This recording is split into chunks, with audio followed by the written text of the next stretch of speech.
안녕하세요, 여러분. 또 동영상으로 여러분들 만나게 돼서 한쪽으로는 뭐 동영상으로도 만나니까 반갑긴 하지만 한쪽으로는 좀 미안도 하네요. 수업 시간에 뭐 제가 간간히 암시는 했지만 수업 시간과 중복돼 가지고 제가 또 여러 가지 또 개인적으로 학교 사건과 연관돼서 걸려있는 일이 중복이 돼가지고 부득이 지난주에는 여러분과 수업을 못했습니다. 여러분이 잘 양해해 주시기 바라고요. 지난주 같은 경우 슐라이르 마하에 대해서 여러분이 시험을 봤는데 깜짝 놀랐어요. 여러분들이 거의 예외 없이 그 보편적 해석학이나 특수 해석학에 대한 부분도 참 잘 기술했고 또 종교론이나 신학론에 대한 것도 잘 깊이 파악을 해주고 있어서 너무 고마워요. 그 동영상 강의가 이렇게 화면으로 얼굴만 비춰지는 동영상 강의가 돼가지고 앞으로 여러분들 후배를 위해서는 좀 업그레이드 해야 된다는 그런 생각이 드네요. 칠판을 좀 갖다 놓고 칠판에 좀 매직으로 글도 쓰고 그래야 되는데 여러분들이 그냥 얼굴만 보고 그냥 음성으로만 듣는 강의가 돼가지고 이것도 좀 업그레이드 해야 되겠다라는 그런 생각이 듭니다. 저는 개인적으로 요즘 그런 생각을 해요. 어렸을 적에 제 살던 그 농가 초가집 앞에 큰 능금나무가 있었어요. 그래서 이제 가을철이 되면은 이제 요맘때쯤서부터 이제 능금나무가 빨갛게 익기 시작을 하죠. 그래서 능금나무가 제법 커서 멀리서 봐도 마을 한 수킬로미터 떨어진 데서도 봐도 집 앞에 그 나무가 빨갛게 능금이 익어가지고 참 아름답게 보였어요. 뭐 그 조그만 나무에 나무는 좀 컸지만 그 능금이 사과가 아니고 어른 엄지손가락만한 크기에 아주 아주 예쁜 그런 능금이거든요. 그게 뭐 수만 개가 달리는 거죠. 그러면 저는 이제 그 능금에 아주 상큼하고 달콤한 거를 입에다 놓고 와작 씹을 때 그 맛, 지금 생각해도 막 입에서 침이 고일 정도네요. 그런데 제가 이제 분명히 색깔은 빨간데 능금을 입에다 놓고 씹으면 너무 떫어가지고 능금을 입에서 뱉어버린 적이 한두 번이 아니었어요.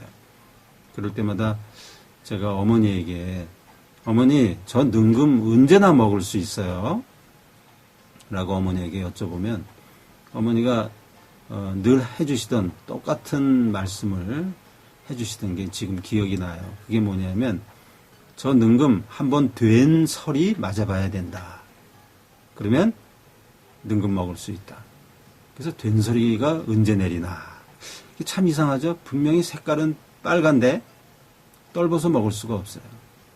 그런데 서리가 내린 그 다음날 되면 그 떫었던 능금이 단맛으로 바뀌어 있는 거죠.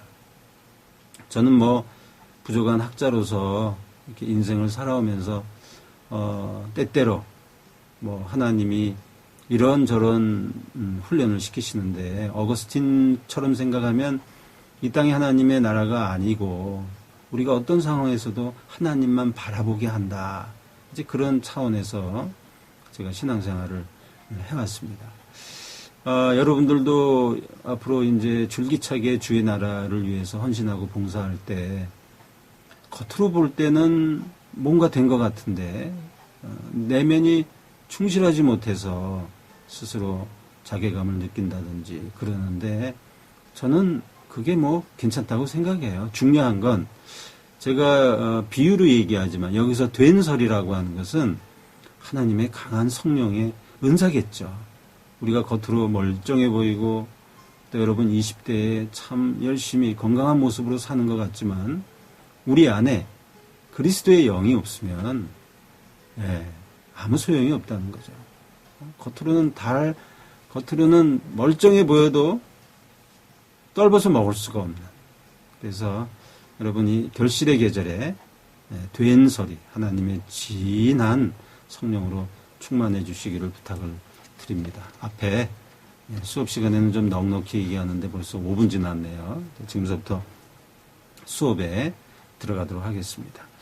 일단 지난 시간에 여러분이 쪽지 시험을 봤듯이 슐라에르마하 잘 파악하고 핵심적인 개념을 잘 잡아주셨어요. 오늘은 알브레이트 리츠라고 트렐치를 이어서 여러분에게 강의를 하겠습니다. 이 강의의 내용은 여러분들이 가지고 있는 책에 핵심적인 내용들이 있으니까 제 강의를 핵심적인 내용을 파악해 주는 것을 듣고 책을 한번 읽어보면 여러분들 이해하는데 어려움이 없을 거예요. 우선 기본적으로 자유주의 신학이 왜 태동이 되었는가, 우리 슐라에르마 때 얘기했지만 그 얘기서부터 하면서 이제 오늘 리츠라고 트렐치로 한 40여 분 핵심적인 내용을 같이 공부해 보도록 하겠습니다. 자유주의 신학이 태동하게 된 배경을 보면은 그 당시에 이 계몽주의라든지 낭만주의, 인간의 이성을 굉장히 중시하는 그런 인간 중심적인 그런 사고관이 팽배했죠. 그래서 전통적인 기독교, 그러니까 이제 카톨릭적인 교리라든지 이런 것이 당시의 사람들에게 잘 납득이 되지 아니하는. 물론 이제 종교 개혁도 있었지만 종교 개혁적인 요소도 이렇게 분파주의가 형성이 돼가지고 많은 사람들에게 공감을 얻지 못하는 그런 이제 상황이 발생했는데, 그래서 슐라에르마하 같은 경우에는 자유주의라는 개념을 사용하고 있지만 지난 시간에도 보았듯이 그는 굉장히 깊은 경건성과 또 낭만주의적 영향, 또 모라비안주의와 같은 그런 사람들의 영향에서 한쪽으로는 경건성을 잃지 아니하고, 그러나 그 시대의 사람들에게 하나님을 변증해야 될 필요성을 느꼈던 거죠. 세상 사람들은 종교라고 하는 것을 지식적인 체계로만 보려고 하는데, 그래서 슐라에르마하는 이런 종교라고 하는 것은 어떤 지식, 학문적 체계, 이성적 사고에 의해서 종교를 구성하는 것이 본질이 아니라 하나님에 대한 직관, 하나님에 대한 절대 의존 감정, 그러면서 하나님과 인간 사이의 어떤 인격적인 관계, 아주 차가운 지식적인 관계가 아니라 인격적인 관계로 하나님을 변증을 한 거죠. 그래서 지난 시간에 잘 제가 핵심적으로 설명한 것이 특수 해석학에 대한 부분. 그렇죠? 언어의 형태로는 나타나지 않지만 그 언어의 내용에 들어가 보면 그 언어와 연관된 서사적인, 그 형용사나 동사, 명사와 연관된 서사적인 내용을 파악하는 것. 그것은 주관과 객관을 연결해 주는 거고 나와 타자를 연결해 주는 그런 서술적이고 서사적인 것으로 그 신학의 내용을 옮겨가야 된다. 이것은 그런 의미에서 현대 해석학의 아버지라고 하는 이름을 얻게 된 것은 굉장히 중요합니다.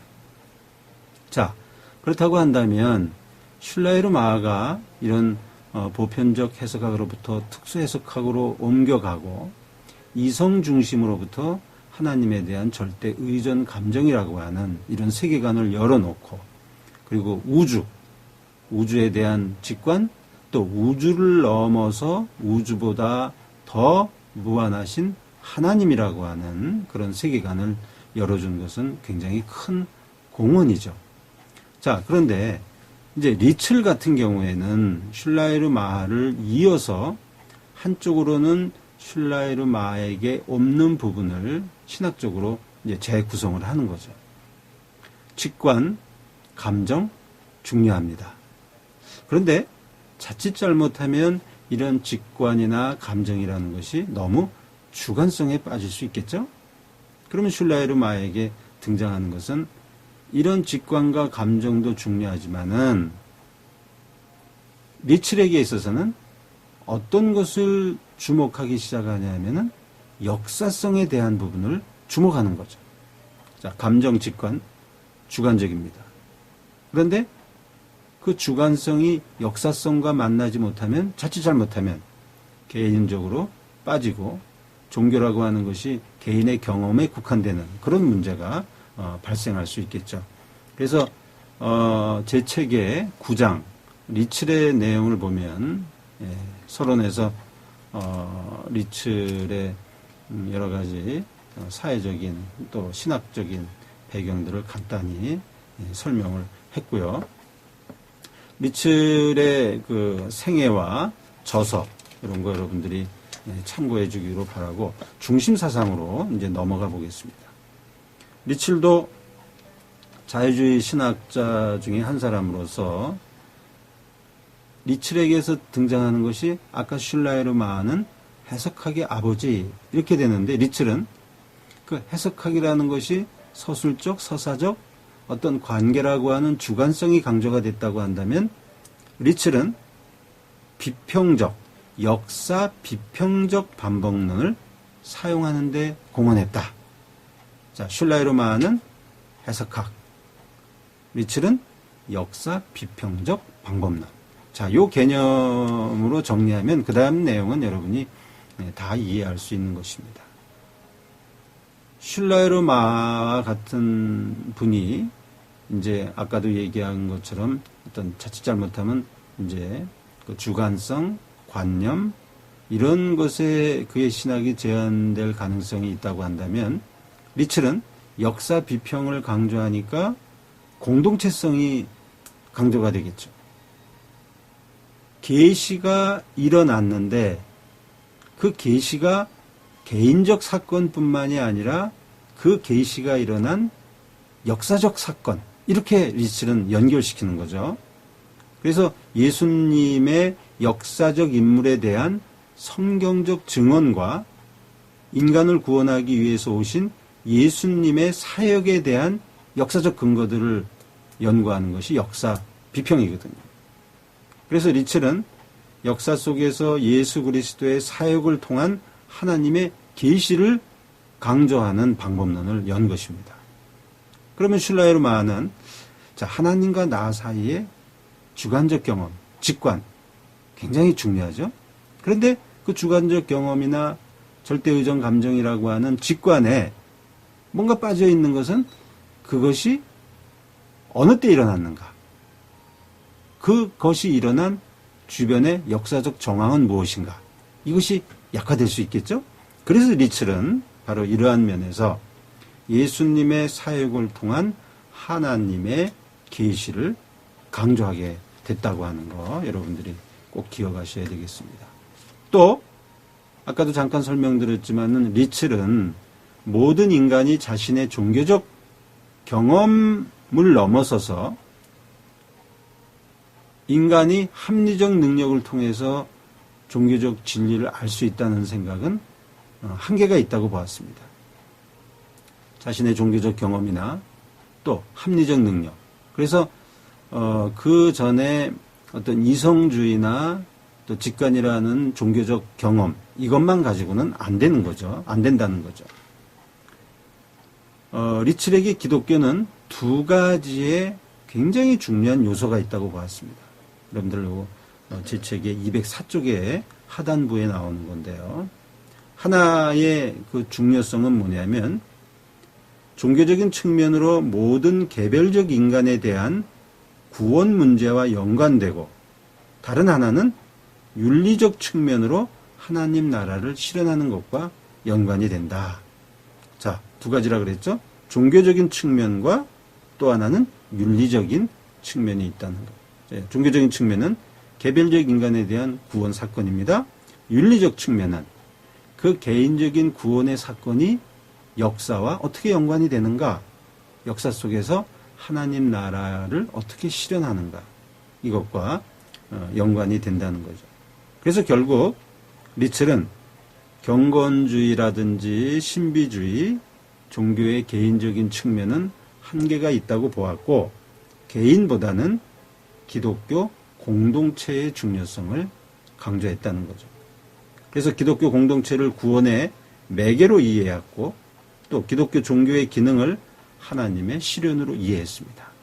그러면 슐라이르 마하 비교해서 물론 슐라이르 마하에게 그런 요소가 없다는 건 아니지만 전체 아주 중심적인 방법론을 이렇게 정리해 보면 리츠는 계시의 역사성, 계시가 일어났던 개인과 하나님의 계시 사건의 역사적 정황, 그리고 계시가 일어난 그 공동체의 특성, 이거는 리츠를 주목을 했다고 하는 사실 굉장히 중요합니다.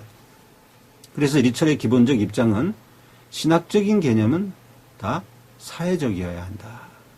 그래서 계시와 사회, 하나님의 나라가 내면적 경험에서 멈추는 것이 아니라 사회적 실현, 이런 의미에서 자유주의 신학자로서 굉장히 중요한 역할을 했습니다. 그래서 구원은 개인 구원에만 국한되지 않고 하나님 나라, 즉 보편적인 윤리적인 목표 또는 최고선의 실현이 이루어져야 된다라고 본 것이 리칠입니다. 하나님 나라를 지향하는, 특히 하나님이 역사 속에서 어떤 사역을 하고 계신가, 이런 하나님의 역사성에 대해서도 관심을 가졌고요.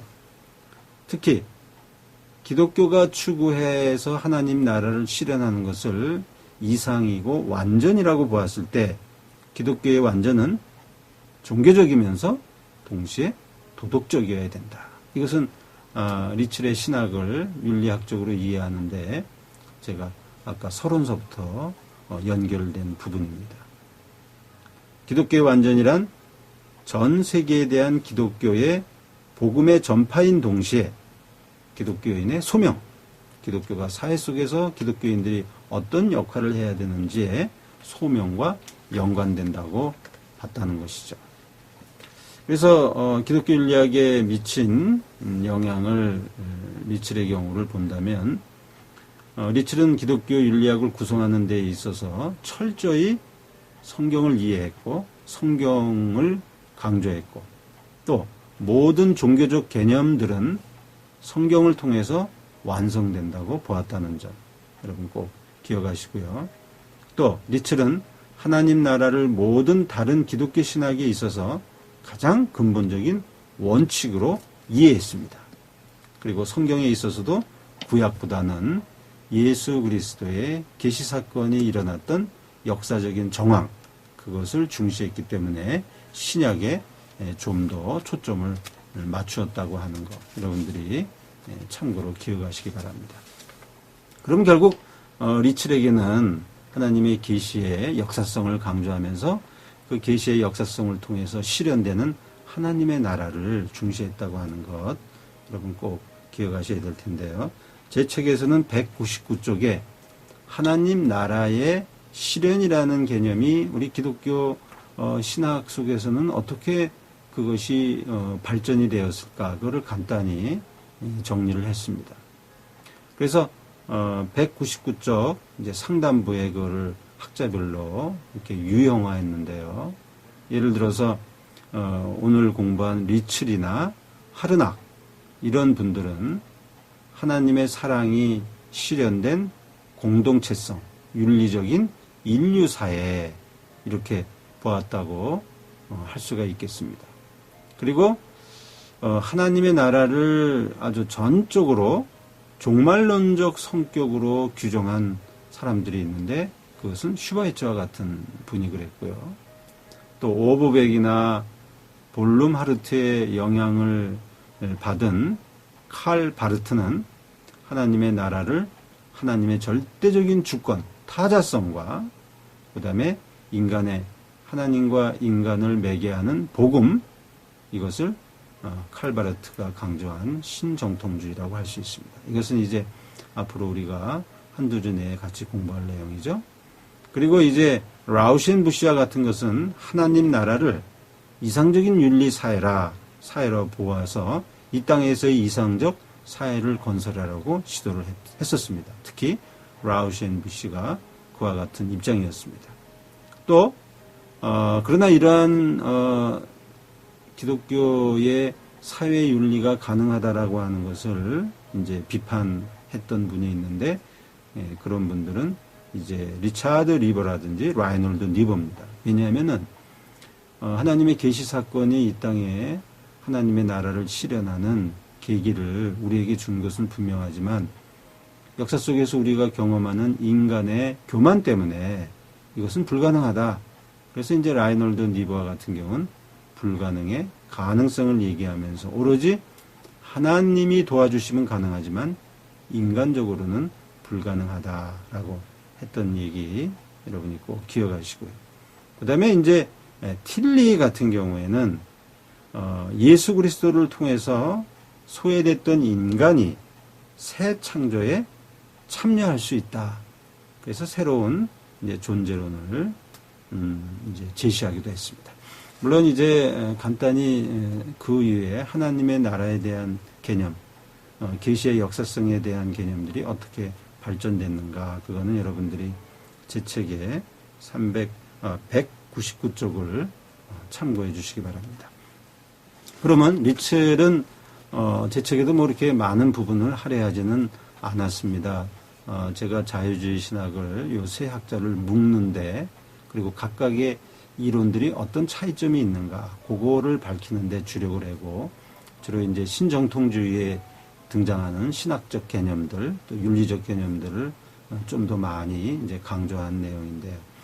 그러면 이제 슐라이르마는 해석, 주관성, 이것이 강조됐다고 한다면, 리첼은 계시의 역사성, 그래서 해석이 일어나는 역사적인 정황을 파악함으로써 그 개인에게 일어났던 신앙 고백도 중요하지만 그 개인의 신앙 고백이 그 공동체와 사회와 어떻게 연관이 되는가. 그래서 이 계시의 역사성을 리첼이 강조했다. 이렇게 여러분들이 기억하시면 도움이 될 것입니다. 그러면 이제 이어서 이제 트렐치로 넘어가는데요. 슐라이르마의 주관성, 리첼의 역사성, 계시의 역사성. 그러면 트렐치는 이 슐라이르마하고 리첼을 넘어서서 또 무엇을 강조했을까? 핵심적으로 얘기하면 이것입니다. 리첼이 얘기한 계시의 역사성이, 물론 이 특별 계시인 예수님의 계시는 유일한 계시죠. 그런데 리첼이 본 것은 역사 속에서 이 하나님의 계시에 대한 인간의 응답은 어떻게 구성되어 왔는가. 그래서 사회학적 방법으로 유형론을 제시하는 것이죠. 자, 예를 들어서 여러분들이 신학대학에 와서 공부를 하죠. 자, 하나님이 여러분에게 소명을 주신 것은 계시의 주관성입니다. 예수님을 만나고 회개 기도하고 하나님께 영광 돌리고 이제 신학대학에 이제 들어온 거죠. 그러면 이것이 이제 하나님과 만난 것을 이제 슐라이르마의 이제 계시의 주관성이라고 한다면, 리첼의 작업은 여러분이 신학대학에 들어와서 공동체를 형성하는 거겠죠. 하나님에 대한 그 계시를 가지고 신학대학에 들어와서 이런저런 공부를 합니다. 교수님들을 만나고 학생들을 만나고 또 교회를 통해서 그 소명이 어떻게 나의 현실의 삶 한가운데서 일어나는가. 분명히 공동체성이죠. 그러면 트렐치는 뭐냐면, 개인의 소명이 공동체성을 통해서 훈련을 받은 다음에 그 소명이 어떤 유형으로 발전할 것인가. 그럼 여러분이 이제 학교를 졸업하면 이제 많은 이제 퍼센트는 교회 현장으로 가겠죠. 그러면은 그 현장의 유형이 달라지지 않겠습니까? 신학생으로 있다가 전도사, 그 다음에 부목사, 담임 목사님 이렇게 되겠죠. 또 선교사로 가는 분들은 선교 훈련을 받고 선교사 안수를 받고 전 세계에 하나님이 불러주시는데 어디로든지 가겠죠. 그러면 신학대학을 마친 다음에 그 복음을 통해서 공동체성의 훈련을 받은 개개인들이 이제 새롭게 나아가서 다양한 유형의 신앙 공동체를 만들기 시작하는 거죠. 또 유학을 꿈꾸는 학생들은 미국이나 영국, 독일, 또 여타의 학교로 가서 또 신학을 공부하면서 거기에서 새로운 하나님의 계시의 그 중심성과 그 다음에 감신에서 공부한 내용을 가지고 여러분들 나름대로의 복음을 전하는 어떤 그 특수한 유형 공동체를 발전시켜 나가겠죠. 그런 의미에서 트렐치를 이해하면 도움이 될 것입니다. 계시의 주관성, 계시가 일어났던 그 공동체성, 그리고 나서 여러분들이 공동체의 리더로서 그 공동체는 어떠한 유형으로 발전시킬 수 있고 또 그 공동체는 다양한 유형론을 통해서 어떤 새로운 관계성들을 형성하는가 이렇게 생각하면 도움이 되겠습니다. 제 책의 10장에 트렐치에 대한 해석을 시작하고 있는데요. 생애와 저서는 여러분들이 참고해 주시기 바라고요. 211쪽 이후에 트렐치의 중심 사상을 여러분들한테 설명해 주고 있습니다. 트렐치의 핵심적 연구는 역사 이해에 있었습니다. 아까 리첼 같은 경우에는 역사적 비평이라는 개념으로 보았죠. 근데 트렐치는 역사 이해입니다. 특히 역사란 근본적으로 상호작용하는 요소들의 네트워크다. 그래서 트렐치는 그 역사를 중심으로 과거와 현재를 연결하고 또 현재를 통해서 미래로. 자, 그러면 슐라이르마는 계시의 주관성, 리첼은 계시가 일어났던 그 삶의 서사적 관계, 트렐치는 이 계시의 사건이 주관성과 일어났던 관계를 넘어서 과거와 현재, 현재와 미래를 어떻게 연결시켜 줄 것이냐. 이런 역사 이해로 신학 사상을 구성했다고 하는 것은 슐라에러, 마하, 리첼, 트렐치에 이어서 뭔가 하나씩 한계가 있던 사상들이 발전된다는 것을 알 수 있습니다. 트렐치가 보았던 역사라고 하는 것은 세 가지 특징을 가지고 있습니다. 211쪽에 있는데요. 첫째는 역사 이해라고 하는 것은 경험적이고 물질적 세계를 초월하는 어떤 하나님의 궁극적인 초월적 개념과 연관시키기에는 한계가 있다. 그러니까 역사라는 것은 구체적인 것이지. 그래서 이전에 어떤 신학의 어떤 관념론에 머무르는 신학을 극복하려고 하는 노력을 볼 수 있고요. 두 번째, 아까도 말씀드렸듯이 역사의 개념은 모든 사건들이 서로 상호 네트워크화되어 있다. 제가 수업 시간에도 학기 초에 여러분에게 말씀드렸지만 여러분이 신학대학에 들어와서 학문을 하는 것이 열심히 성경을 중심으로 보고 기도하고 그런 개인적인 주관성에 머물러 있으면 여러분 나중에 교회 담임이 돼서 여러분이 뭔가 구체적으로 교회 운동을 할 때 절대 운동력이 생길 수가 없습니다. 왜냐하면 그 역사는 너무 지극히 개인적인 주관성에 항상 머물러 있었기 때문에 공동체성이 없죠. 그래서 중학교, 고등학교 때부터 이제 국영수 중심으로 암기 과목으로 철저히 공부하고 그리고 나선 대학교도 그런 식으로 암기 위주로 하다가 사회로 나가면 사회의 공동체성을 이룰 수가 없겠죠.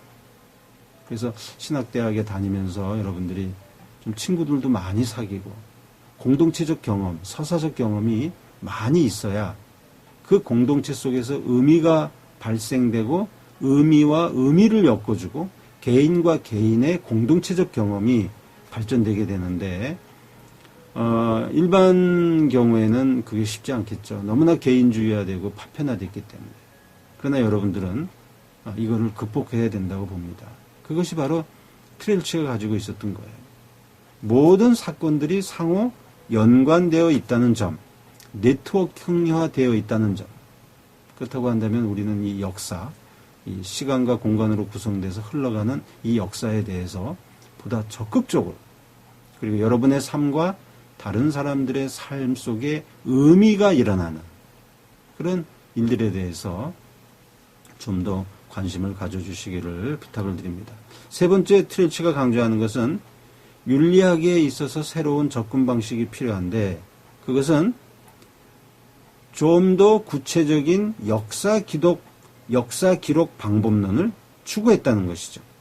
아까도 얘기했듯이 초자연적인 대상에 대한 그런 관념에 머무르지 말고 사회적 실제라고 하는 것은 굉장히 복잡하기 때문에 역사에 대해서 구체적인 기록, 이런 것들에 대한 접근 방식이 필요하다는 것이 트렐치가 가졌던 그런 세 가지 방법론입니다. 그래서 역사 기록은 단순히 사실에 대한 묘사나 설명이 아니라 비판적이고, 그렇죠?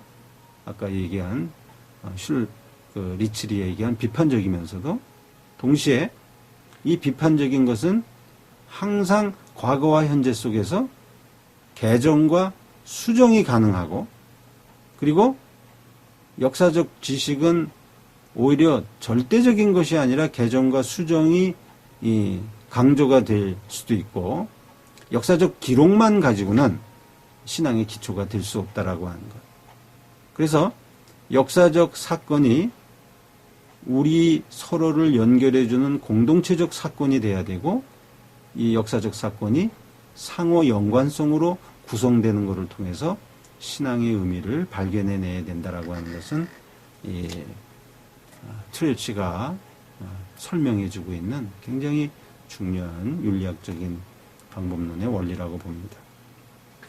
그러면 신학의 역사적 방법론과 교리적 방법론이 있다고 트렐치는 보았는데, 212쪽에 보면 역사적 방법론이라고 하는 것은 기독교를 더 포괄적인 역사 비평적 이해에 종속시키는 것인데, 또 한쪽에 교리적 방법론은 기독교를 하나의 예로 규정하고 성경에 나오는 다양한 내용들을 역사와 관계가 없는 초자연적인 주제에 대한 것으로 설명하려고 합니다. 그럼 트렐치는 어떤 입장을 취했냐면, 트렐치는 역사적 방법론을 따르고 특히 사회학 이론을 바탕으로 사회 심리학적 설명을 통해 예수 그리스도의 계시가 그 시대의 사람들에게 어떠한 영향을 주었고, 굉장히 중요한 대목입니다. 예수 그리스도의 계시가 그 시대의 사람들에게 어떤 영향을 주었고, 또 교회의 형성에 어떤 역할을 했는지를 밝혀내는 거죠. 슐라에르마 주관성, 리첼 주관성이 일어났던 역사적 비평, 트렐치 그 예수님의 계시가 공동체의 사람들에게 어떤 영향을 줬고, 그리고 공동체의 사람들은 후에 예수 그리스도의 그 인격적인 계시를 통해서 어떠한 신앙의 유형으로 그의 신앙들을 발전시켰는가. 그럼 이렇게 단계적인 것 같으면서도 서로 연속성이 있고, 그렇죠? 네트워킹화를 시작하고 있구나라는 것을 여러분들이 이제 이해할 수가 있겠습니다.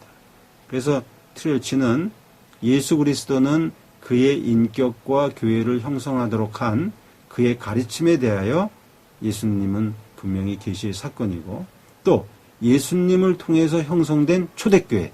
자, 이제 역사적 상황들이 이제 슬슬 드러나기 시작하죠.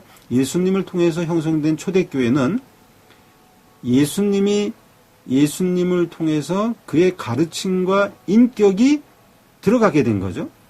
그리고 예수님이 부활하신 다음에는 기독교 공동체가 예수 그리스도의 이 계시 사건을 부활하신 다음에 그 예수님의 메시지가 공동체에 어떤 영향을 주었을까? 자, 이렇게 또 해석이 가능하죠? 그래서 트렐치는 예수 그리스도에 대한 해석은 이런 형이상학적인 범주에 머물거나 역사의 비평이라는 것에만 머무는 것이 아니라 예수님의 계시사건이 그 제자들에게 미친 영향, 또 예수님이 부활하신 다음에 또 제자들이 다 죽은 다음에 제자들 이후의 공동체가 그 고백을 예수님에 대한 예수는 살아계신 하나님의 아들이십니다 라고 하는 이 그리스도라는 고백이 그 후 역사 속에서 어떻게 다양한 공동체를 구성했는지, 여기에 이제 사회학적 방법론을 통해서 관심을 가졌다고 하는 것, 이것들이 트렐치에 있어서 굉장히 중요한 내용이었습니다. 214쪽에 보면은 이제 결국 기독교 윤리학에 미친 영향을 보면 트렐치의 아주 중요한 그 저서인 기독교 교회의 사회적 가르침, 이제 이 내용이 아까 제가 설명했던 그런 역사적 방법론, 계시 사건을 둘러싼 유형론에 대한 해석이 나오고 있습니다. 그래서 그 내용의 핵심을 보면 216쪽에 트렐치, 그러면 혹시 다른 수업 시간에 다른 교수님들도 지적하셨지만은 세 가지 유형론에 대한 것. 첫 번째는 교회 유형, 두 번째는 소종파 유형, 세 번째는 신비주의 유형.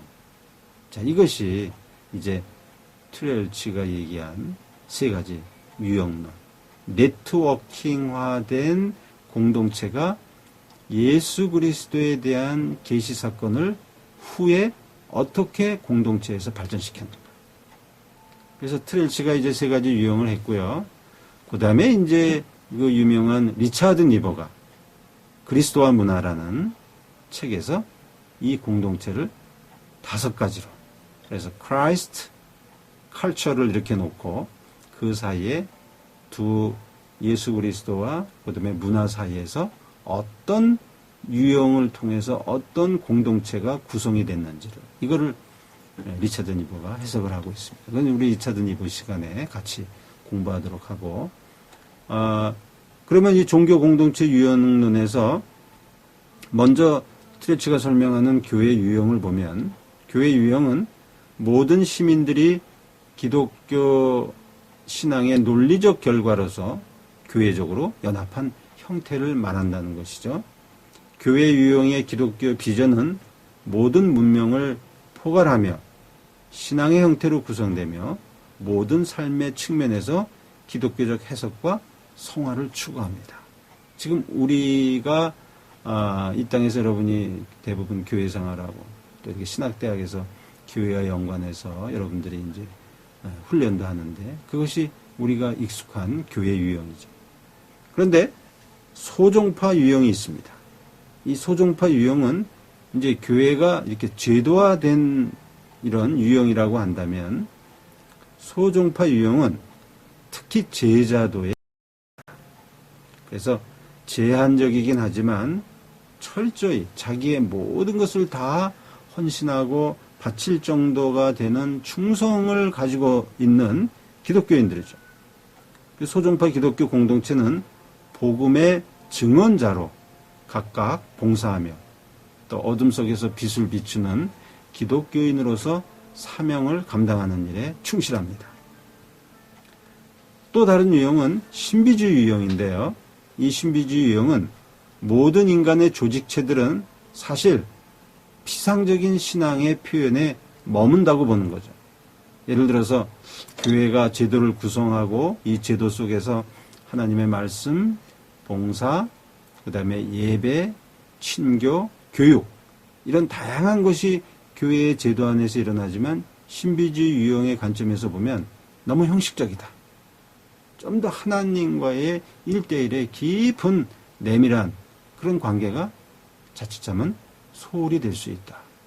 그래서 소종파 유형은 이런 제도적인 것이 피상적인 신앙으로 머물 수 있다라고 하는 것을 전제로 진정한 신앙의 경험은 하나님과 직접적으로 만나는 것이다.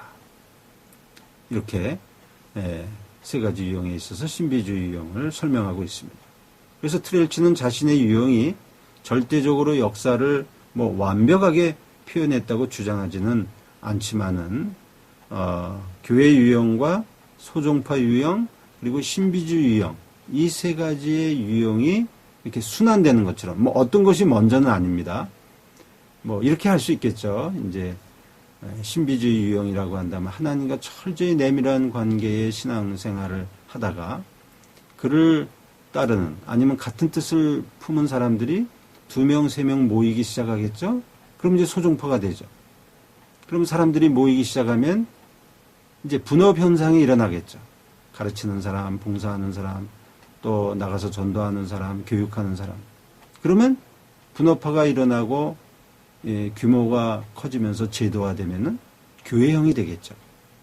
그러면 초창기에 예수 그리스도를 따랐던 제자들이 소종파 유형이라고 한다면 현대는 이제 소종파 유형을 위한 교회 유형이 되겠고, 때때로 한국 사회에서도 보면은 다양한 교파가 출현하고 또 교파들이 또 통합하기도 하고 있다가 없어지기도 합니다만은 이런 신비주의 유형, 소종파 유형, 또 교회형이라고 하는 이 세 가지 유형이 어떤 순환 속에서 또 어떤 때는 긴장 관계 속에서 발전하는 것이라고 할 수 있습니다. 이와 같은 트렐치의 공헌은 특별히 이제 종교 역사 학파를 구성을 했다고 하는 것. 그리고 이 1차 세계대전 이후에 자유주의 신학에 대한 또 지적인 낙관주의가 한계에 이르렀을 때 또 한쪽에서는 칼 바르트와 같은 사람들은 이런 종교 역사 학파의 신학적 접근이 실패한 것이 아니냐라고 하는 비판도 없지 않아 있었습니다. 그래서 이제 이 자유주의 신학에 뭔가 이제 슐라에르마와 같은 어떤 직관, 리첼과 같은 역사 비평, 또 트렐치와 같은 이런 종교적 유형론에 대한 해석이 공헌한 바는 크지만, 그러나 이것의 한계는 1차 또 이 세계대전이 일어나면서 전 세계적으로 인간의 이성이 신학 안에서도 작동하지만, 그러나 이런 신학적 방법론이 제시하는 것으로 역사를 이해하기에는 한계가 있다. 그래서 좀 더 하나님에게 귀의하고 하나님을 의지하는 그런 신정통주의 신학이 등장하기 시작하게 되는 거죠. 그럼에도 불구하고 이제 트렐치는 유형론을 통해서 리차드 니버나 이와 같은 신정통주의 신학자에게 영향을 준 것은 사실이고요. 그래서 우리가 기독교 인류학적인 관점에서 지금 자유주의 신학을 이제 세 학자를 2시간에 걸쳐서 정리를 해봤는데, 이것은 뭐 자유주의 신학과 신정통주의 신학이 무슨 서로 적대적이다 이렇게 표현할 수도 없고요. 또 슐라에르마하, 리첼, 트렐치가 서로 무슨 대적적이다 그럴 수도 없습니다. 결국 신학이라고 하는 것은 전통적인 중세교회 또 이성을 중시했던 계몽주의 사관을 극복하기 위한 시도였고, 또 신정통주의의 출발은 또 자유주의 신학이 만들어 놓은 다양한 방법론, 역사적인 이해, 이거를 토대로 새로운 방법론, 또 그거를 극복할 수 있는 내용으로 발전된 것이지, 역사 속에서 어느 순간에 새로운 것이 등장하거나 그러는 것은 아닙니다. 그래서 지금까지 저희가 이제 플라톤서부터 시작해가지고 지금 자유주의 신학에까지 오르는 온 이 긴 여정을 종합적으로 볼 수 있는 시각이 필요하다는 거죠. 그래서 한쪽에서는 하나님의 절대 주권을 강조하고, 또 한쪽에서는 그 주권을 이해하기 위한 인간의 경험, 그 양 사이에서 예수 그리스도의 계시와 하나님의 말씀을 가지고 하나님의 절대적인 주권과 인간의 경험과 인간을 둘러싸고 있는 역사적 상황을 어떻게 종합하고 통합할 것이냐, 이제 이런 식으로 학문이 계속 이어져야 되겠죠. 그래서 이제 신정통주의에서는 이런 것에 대해서 이제 학자들마다 각각 대안을 내놓고 학문을 이제 발전시키는 것을 알 수 있습니다. 오늘 이 시간에 여러분들과 함께 한 40여 분 이 자유주의 신학에 있어서 리첼과 트렐치를 공부했습니다. 이 다음 주 월요일, 화요일 날 여러분을 만날 수 있으리라고 기대되고요. 여러분들 제가 부족한 윤리학자지만 여러분들이 잘 윤리적 개념들을 이해할 수 있도록 더 노력을 하겠습니다. 제가 여러분들을 위해서 또 장래를 위해서 기도하겠습니다. 저를 위해서도 기도해 주시고요. 우리 감리교 신학대학교가 예수 그리스도의 사랑 가운데 진리와 또 은혜와 서로 배려하는 가운데 더 발전할 수 있기를. 그것은 개인의 경험에 그치는 것이 아니라 감리교 신학대학교라고 하는 역사적 상황 속에 있는 우리 학교, 그리고 나의 현재적 경험이 과거의 나, 미래의 나, 그리고 미래의 공동체에 어떻게 연결될 수 있을까? 이런 매 순간순간 여러분에게 던져지는 질문이 주관성을 넘어서 비평적으로, 비평을 넘어서 역사적 해석으로 연결되고 나아가 공동체를 굳건히 세우고 공동체적인 사건이 될 수 있도록 여러분들이 노력해 주시기를 부탁을 드립니다. 동영상 강의 참 음성으로만 하는 거 한계가 있는데 그래도 없는 것보다는 여러분에게 도움이 될까 해서 열심히 준비한 거 했습니다. 그래서 다음 주 오실 때 제가 시험 내용은 아까 설명한 리첼과 트렐치에 있어서 각각의 핵심적인 사상을 잘 준비하고 특히 슐라에르마, 리첼, 트렐치를 한눈에 이렇게 파악할 수 있도록 각각의 특징이 뭔지 한계가 뭔지 그런 맥락에서 퀴즈 시험을 준비하면 큰 도움이 되겠습니다. 열심히 들어주셔서 고맙고요. 수업 시간에 보도록 하겠습니다. 감사합니다.